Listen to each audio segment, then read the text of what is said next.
Hello friends, I am Hemlata Gautam. Welcome to all students. Let's teach now. Today it is the topic of Thorndike's multi-factor theory. तो friend आज मैं आपको Thorndike की multi factor theory के बारे में बताऊंगी।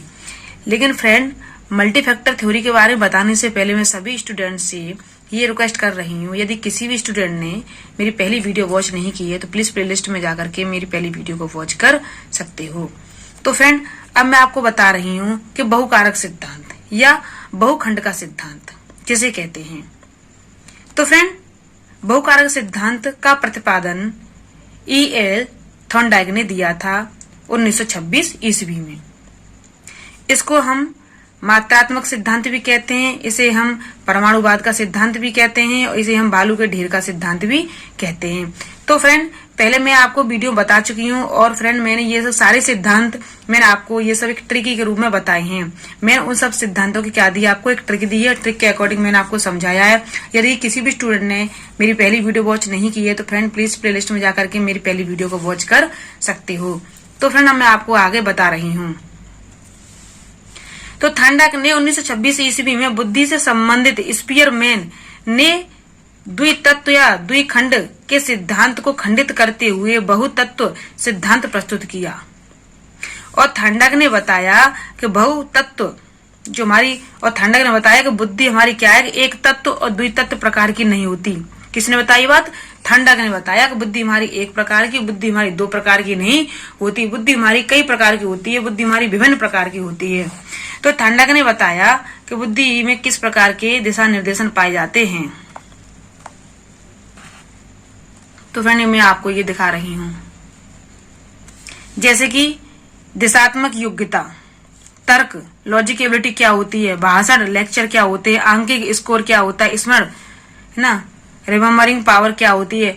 तो फ्रेंड रिमेम्बरिंग पावर जब होती है जब उसमें सबसे ज्यादा क्या होती है, चिंतन करने की शक्ति होती है। जब बच्चे के अंदर चिंतन करने की शक्ति होगी तो फ्रेंड उसमें रिमेम्बरिंग की पावर जो होगी वो अच्छी होगी, क्योंकि बुद्धि का विकास जब ही होता है जब उसमें चिंतन करने की योग्यता सबसे ज्यादा पाई जाती है। क्योंकि जब तक वो किसी के बारे में, चिंतन का मतलब होता है यहाँ पर फ्रेंड, जैसे कि जब भी वो किसी के बारे में सोचेगा नहीं, किसी वस्तु के बारे में सोचेगा नहीं, उसके बारे में चिंतन नहीं करेगा, उस पर अपना टाइम स्पेंड नहीं करेगा, तो फ्रेंड उसकी उसकी स्मरण शक्ति है वो कभी पावरफुल हो नहीं सकती। तो सबसे पहले ध्यान देने बात तो ये होती है, हमारी बुद्धि के अंदर हमें सबसे ज्यादा चिंतन शक्ति का विकास करना चाहिए और हमारी चिंतन शक्ति जिसके पास अधिक होती है वो सबसे ज्यादा योग्य व्यक्ति कहलाता है। तो फ्रेंड बुद्धि सबसे ज्यादा बुद्धि का जो स्कोर होता है वो किस पर होता है, स्मरण पर होता है। बच्चा किस तरीके से याद कर रहा है, सबसे पहले हमें इस बात का ध्यान देना चाहिए। और उसकी लॉजिकल एबिलिटी क्या है, वो तर्क कैसे कर रहा है, बातें कैसे कर रहा है, इस पर हमें सबसे ज्यादा ध्यान देना चाहिए। तो फ्रेंड मैंने आपके लिए ये एक फिगर बनाया है, मैं आपको ये दिखा रही हूं, जिस तरीके से आप देख सकते हो।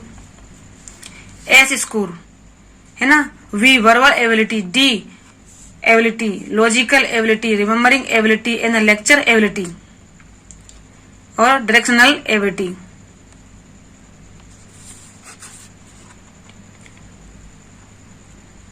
तो फ्रेंड सारी मैंने आपके लिए एबिलिटी लिखी हैं। तो फ्रेंड मैंने बताई है आपके लिए थॉर्नडाइक का बहुकारक सिद्धांत या बहुतत्व का सिद्धांत। तो फ्रेंड थॉर्नडाइक का ये बहुकारक सिद्धांत या बहुतत्व का सिद्धांत इसको कहा जाता है। और थॉर्नडाइक ने बताया कि जो बच्चे के अंदर क्या होता है, एक स्तर होता है, लेवल होती है।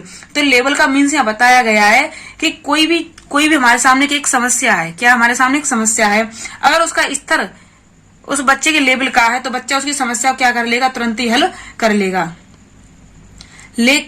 लेकिन कठिनाई स्तर अगर उसका कठिन है, उसका लेकिन जो कठिनाई का वह स्तर है वो कैसा कठिन है, तो बच्चा उस समस्या को हल नहीं कर सकता। ये भी थॉर्नडाइक ने बताया।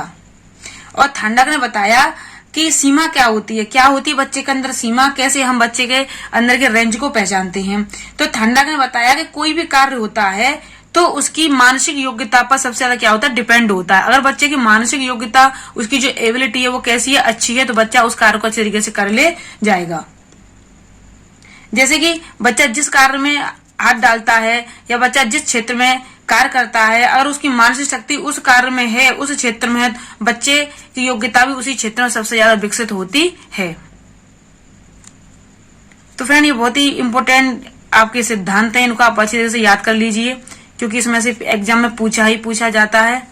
तो फ्रेंड जैसे कि मैं आपको बता रही हूँ, थांडाक ने बताया कि बुद्धि में सामान्य योग्यता जैसा कोई तत्व नहीं पाया जाता। बुद्धि में विभिन्न प्रकार की विशेषताएं पाई जाती हैं जो सामान्य कार्य करने में कई तत्व एक साथ मिलकर करते हैं। तो मतलब बुद्धि में क्या आएगा, बुद्धि में कोई ऐसा तत्व नहीं पाया जाता। जैसे कि बुद्धि को समझ सकते हैं कि हाँ बुद्धि में ऐसा गुण पाया जाता है, इसी तो इसका मतलब इस प्रकार की बुद्धि होती है, ऐसा कुछ नहीं। बुद्धि में विभिन्न प्रकार की क्या पाई जाती है, विशेषता पाई जाती है। बुद्धि कितने प्रकार की होती है, बुद्धि विभिन्न प्रकार की होती है, बुद्धि अनेक प्रकार की होती है। तो थांडाक ने बताया कि जिन अनुभवों में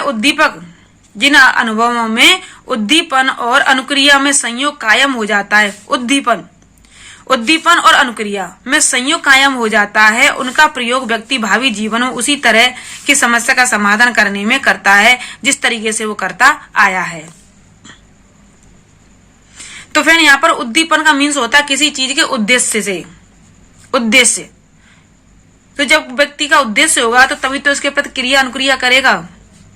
तो जब उद्देश्य होगा तो उसके साथ क्या होगी, अनुक्रिया होगी। अनुक्रिया होगी तो उसके साथ क्या होगा, हमारा संयोग होगा, हमारा उसके संबंध अच्छे बनेंगे और हम उसमें क्या हो जाएंगे, कामयाब हो जाएंगे। क्या हो जाएंगे, कामयाब हो जाएंगे। तो बस यही होता है, बुद्धि का एक फंडा होता है कि जब भी हम किसी कार्य को करते हैं तो हमें उसे क्या करना चाहिए, सबसे पहले उसका हमें उद्दीपन बनाना चाहिए। हमें सबसे पहले उसका एक उद्देश्य बनाना चाहिए कि हम इस कार्य को कर रहे हैं।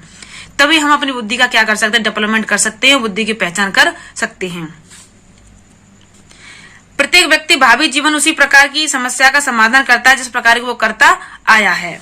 तो फ्रेंड जिस तरीके से मैं आपको दिखा रही हूँ, मैंने आपके लिए एक सर्कल बनाया है बुद्धि के बारे में, जैसे कि फ्रेंड ये है। तो फ्रेंड मैंने ये सर्कल बनाया है, देखो फ्रेंड इसमें बुद्धि एक प्रकार की नहीं, बुद्धि दो प्रकार की नहीं, बुद्धि तीन प्रकार की नहीं, बुद्धि इसमें कितने प्रकार, कई प्रकार की इसमें बुद्धि है। बुद्धि विभिन्न प्रकार की होती है, बुद्धि में विभिन्न प्रकार की क्या होती है, विशेषता पाई जाती है। तो बुद्धि का द्विखंड का सिद्धांत है ये।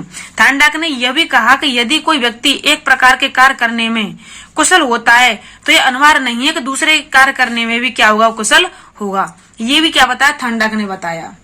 थांडाक ने सबसे बड़ी बात तो यही कही कि ये जरूरी नहीं है कि किसी की रुचि अगर डॉक्टर बनने में है तो उसकी रुचि वो अगर दूसरा कार्य करे, वो टीचर बन जाए, तो ऐसा वो टीचर नहीं बन सकता, क्योंकि उसकी रुचि सबसे पहले किस में थी, डॉक्टर बनने में है।